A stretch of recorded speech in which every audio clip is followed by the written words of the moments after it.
উত্তরপ্রদেশের চেয়ে খারাপ অবস্থা ছিল।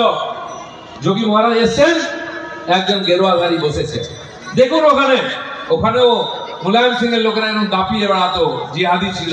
কোথায় তারা? এখন নিয়মেও বিড়াল হয়ে গেছে। বড় বড় মুসলমান জিহাদি ছিল ওখানে, মস্তান মাফিয়া। কোথায় তারা? কেউ রাস্তায় গুলি খেয়ে মরছে, কেউ জেলের ভাত খাচ্ছে, লেপসি খাচ্ছে। বড় বড় লোক সব।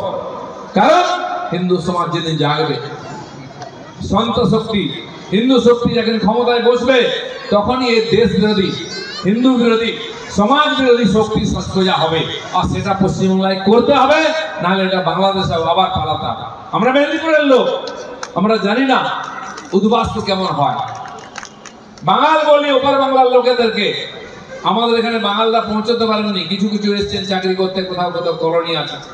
তাদের জীবনের কষ্ট জিজ্ঞেস করুন কি হয়েছে, কেন বাংলাদেশ ছেড়ে আসতে হয়েছে। একটাই অপরাধ ছিল, তারা হিন্দু ছিল, সনাতনী ছিল।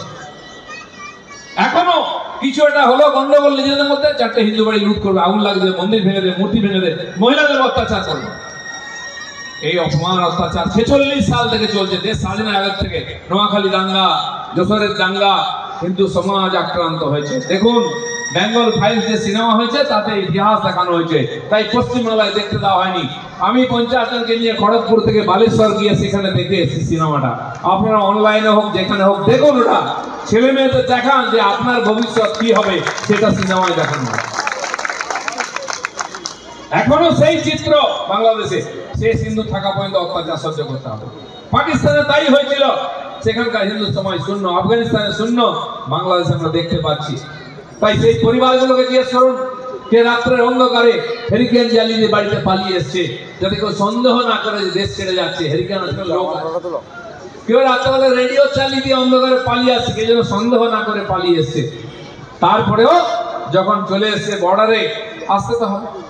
বিডিআর ছিল, তাদের যেমন বর্ডার সিকিউরিটি ফোর্স আমাদের, সেরকমই তারা আটকেছে হিন্দুদেরকে, পালাচ্ছে ফোটলা ফুটি নিয়ে, ছেলে তুলে নিয়ে, যা পেয়েছে হাতে নিয়েছে। তারা আটকেছে, কর্তা কই যান জিজ্ঞেস করে, তাদের ধরেছে, আটকেছে, কি নিয়ে যান, ফোটলা ফুটলি সার্চ করেছে, টাকা পয়সা যা পেয়েছে নিয়ে নিয়েছে। কি বলছে? ঠাকুমা মা গেঁটে করে একটা হার, একটা কানের পাশা লুকিয়ে নিয়ে যাচ্ছিল, যেহেতু সোনা দানা, গরিব লোক, সেটাও নিয়ে নিয়েছে। কাপড় খুলে সার্চ করেছে, পুরুষদের মেরে লাত মেরে হাত পা ভেঙেছে। শেষ করে কি করেছে? বাড়ির সঙ্গে যে সমস্ত যুবতী মেয়েটি ছিল তার হাত ধরেছে। সেই বিডিআররা বলছে, চাচার বাড়ি তো অনেকদিন রইলেন, বাপের বাড়ি যাইতে আসেন, মাইয়া ডারে জিয়া যান। মানে চাচার বাড়ি ছিলেন, কাকার বাড়ি, বাপের বাড়ি যাচ্ছেন, মেয়েটা আমাদের কাছে রেখে যান। বহু পরিবার যারা পূর্ব বাংলা থেকে এসেছেন জিজ্ঞেস করুন, প্রত্যেকের সঙ্গে এই ঘটনা ঘটেছে। সেই যে মেয়েটি চলে গেছে, তার কোনো খোঁজ পাওয়া যায় না, তারা লজ্জায় বলে না, নিজের ছেলে মেয়েদেরকেও বলেনি, লুকানোর চেষ্টা হয়েছে। ইতিহাস চাপা থাকে না, ইতিহাস ঘুরে ঘুরে আসে। এই ইতিহাস থেকে বাঁচার জন্য কমপক্ষে মেদিনীপুরের লোককে এক হতে হবে। মেদিনীপুরের মাটিতে জিহাদিদের কোনো জায়গা নেই, সে রাজনৈতিক জিহাদি হোক, সে ধার্মিক জিহাদি হোক, মেদিনীপুরের মাটিতে কোনো জায়গা থাকবে না। তার জন্য লড়াই করবো আমরা। আজ পশ্চিমবাংলার সাধু সন্তরাও এটা বুঝতে পেরেছেন, হিন্দু এক না হলে মঠ মন্দির থাকবে না। 2 বছর আগে একবার ওখানে হয়েছিল এরকম, বাংলাদেশে রামকৃষ্ণ মিশনের সাধুরা পালিয়ে এসেছিলেন, চিন্ময় মিশনের সাধুরা পালিয়ে এসেছিলেন, ইস্কনের সাধুরা পালিয়ে এসেছিলেন, মূর্তি মন্দির ভেঙে দিয়েছিল, বারবার হয়েছে, পালিয়ে কলকাতায় আসতে হয়। কারণ হিন্দু সমাজ নাই, সংগঠিত নাই, তারা তাদের শিকার, যখন তখন তাদেরকে জবাই করে। আজ বাংলায়, পশ্চিম বাংলায় সেই ঘটনা ঘটছে। মমতা ব্যানার্জির নেতৃত্বে জিহাদিরা দাপিয়ে বেড়াচ্ছে, আপনাদের সতর্ক হতে হবে। আর হিন্দু সমাজকে এর উত্তর রাজনৈতিক ভাবে দিতে হবে। আমরা রাজনীতি করি না, কি করেন আপনি? আপনি করি না বলতে আপনি একটু ছেড়ে দেবেন? তো পলিটিক্যাল হিন্দু হতে হবে, রাজনীতিক হিন্দু। ক্যাবলা হিন্দু চলবে না। মা বোনের সম্মান, দেবী দেবতা, গৌ মাতা, ধর্ম আর কিছু রক্ষিত থাকবে না, সব ধ্বংস হয়ে যাবে, লুট হয়ে যাবে, শুরু হয়ে গেছে। আমি বলছি, এবার ইলেকশন আসছে, এসআইআর যাতে না হয়। 1.5 কোটির কাছাকাছি বাংলাদেশি এবং মৃত ভোটারের নাম আছে, যার জোরে টিএমসি জিতছে। সেই ভোটারের নাম বাদ যাবে বলে এখানে হাহাকার মোড়া কান্না চলছে, ভয় দেখানো হচ্ছে। আপনি যা করুন, কেউ আটকাতে পারবে না। এসআইআর হবে, হয় এমনি ভাবে হবে, নাহলে রাষ্ট্রপতি শাসন করে হবে। তখন কিন্তু ইন্দ্রের গোত্রে ঢুকতে হবে। পাবলিকের মাল দুনিয়ার বাল, একটাও বাইরে পড়বে না। সেই রাস্তা যাতে না খুলে যায়, সাবধান হয়ে যান। বড় ডায়লগ অনেক দিয়েছেন। চুপচাপ সরকারি কাজ, নির্বাচন কমিশনের কাজ, সরকারি কর্মচারীরা আসবেন, আপনাকে ফর্ম দেবেন, সেই ফর্ম ফিল আপ আপনাকে করতে হবে। দুটো ফর্ম আসবে সবার কাছে, একই জিনিস লিখে একটা ফর্ম আপনার কাছে থাকবে রেকর্ড, একটা ওনারা নিয়ে যাবেন। তার সঙ্গে ডকুমেন্ট চাই, 11টা ডকুমেন্টের। আপনি এখানকার নাগরিক বা আপনার বাপদাদা এখানে ছিলেন তার একটা ডকুমেন্ট, আপনারা পড়াশোনা করেছেন এখানে, আপনার সার্টিফিকেট দিয়ে দিন। বোর্ডের যারা চাকরি করছেন দিয়ে দিন। বাবা মা ছিলেন তার ভোটার কার্ড আছে, তিনি তার জমির দলিল আছে, এখানে থাকছেন, বাড়ির ইলেকট্রিক বিল থেকে সব আছে, সেটা দিয়ে দিন। একজন যুবরাজ আছেন, তিনি বলছেন অমুকের বাপ আছে, অমুকের বাপের সার্টিফিকেট আছে। আরে কার বাপের কি আছে ভাবছ না?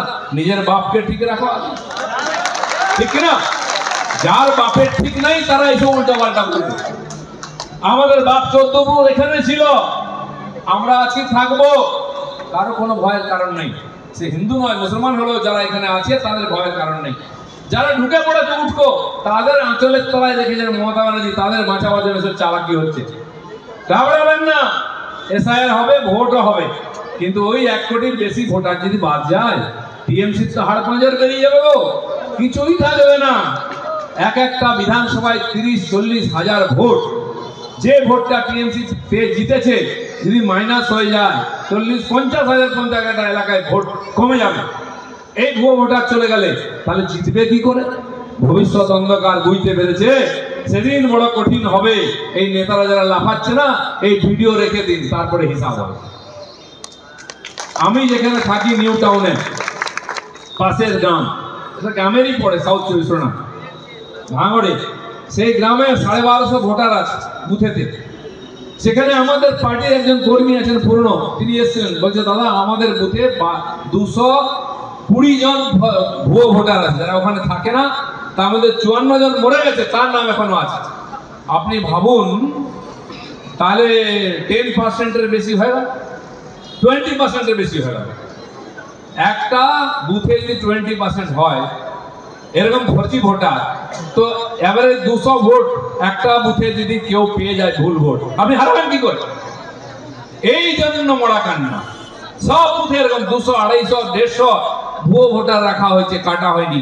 হয় অন্য জায়গার লোক, তার নাম এখানে ভোট দিতে আসবে, বাংলাদেশি আছে, মারা গেছে, অন্য জায়গায় বিয়ে হয়ে মেয়ে চলে গেছে, সেখানে ভোট এখানে ভোট। এইটা যাতে না কেটে যায় তার জন্য নাটকবাজি হচ্ছে, এত চিৎকার আছে জানেন, কিচ্ছু হবে না, সব শান্তিতে হবে। 12 বার যদি শান্তিতে ভারতবর্ষে এসআইআর হয়ে থাকে, 13 বারও শান্তিতেই হবে। অশান্তি করলে কিন্তু অশান্তি হবে, তখন সামলাতে পারলে সুবিধা, কি হবে বুঝতে পারবেন। তো সেই জন্য আপনারা জেনে রাখুন, এই যে নাটকবাজি, এই এসআইআরটাই নির্বাচন মনে করুন। এখান থেকে নির্বাচন শুরু হয়ে গেল 2026-এ বিধানসভা। এইখান থেকে সবাই নিজের নিজের কাজ করুন, নিজের এলাকায় কোনো ভুয়ো ভোটার, মৃত ভোটার যেন না থাকে, সেটা মাথায় রাখুন। আর আপনার যারা এখানকার স্থায়ী ভোটার, তাদের নিজস্ব ডকুমেন্ট দিয়ে ফর্ম ফিল আপ করে দিন, আপনার টেনশন নেই, আপনার নাম এসে যাবে। যাদের টেনশন আছে তারাই ঘাবড়াচ্ছে। এখন নাকি যে মরে যাচ্ছে সে সুইসাইড করছে এনআরসির ভয়, কার বাপ মরছে, কার পিসা মরছে। 95 বছর লোক একটা মরেছে, সে নাকি এসআইআর ভয়ে মরে গেছে। আরে 95 বছর মানে সে তো 60-70 বছর ধরে ভোট দিচ্ছে, তার কিসের ভয়? এখন বাপ ঠাকুরদার সঙ্গে ঝগড়া, কাকার সঙ্গে ঝগড়া, তাকে মেরে দিয়ে জমি নিয়ে নিচ্ছে বলে এই দেখুন এনআরসিতে ভয় করে বসে আছে। শ্মশানে গিয়ে টিএমসির নেতারা বসে আছে, কে মরছে, কতজন ডেড বডি এলো, এই বল তোর বাপ মরেছে এনআরসির ভয়। কি এনআরসি খায় না মাকে কেউ জানে না, তার ভয় নাকি মরে গেল। এবং যে মরছে সে হাতে নোট লিখে, তার হাতের আঙুল নাই, সেও তার যে নোট আছে সেটা লিখে হাতে চেপে ধরে আছে। মরে যাক, দড়ি ছেড়ে যাক গলার, কিন্তু হাত ছাড়ছে না। এরকম দেখেছেন গলায় দড়ি কোথাও? এটা টিএমসি রাজত্বই হয়।